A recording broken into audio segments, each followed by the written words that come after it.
বয়সটা শুনেন।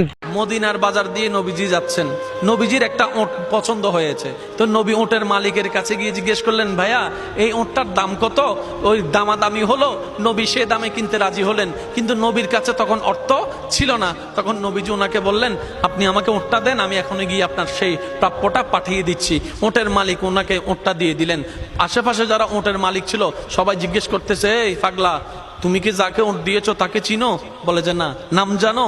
বলে যে না। পরিচয় জানো? বলে যে না। ঠিকানা জানো? না।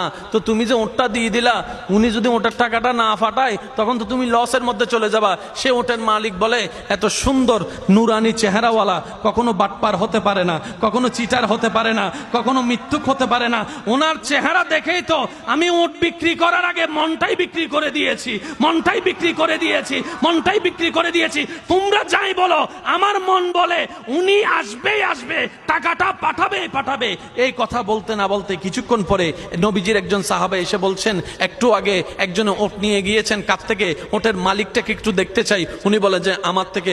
তো উনি বললেন, আমাদের নবী আপনার থেকে ওটটা নিয়ে গিয়েছেন, ধরেন ওটের টাকাটাও দিয়েছেন, আপনাদের খাবার জন্য কিছু খেজুরও হাদিয়া পাঠিয়েছেন, খেজুরও হাদিয়া পাঠিয়েছেন।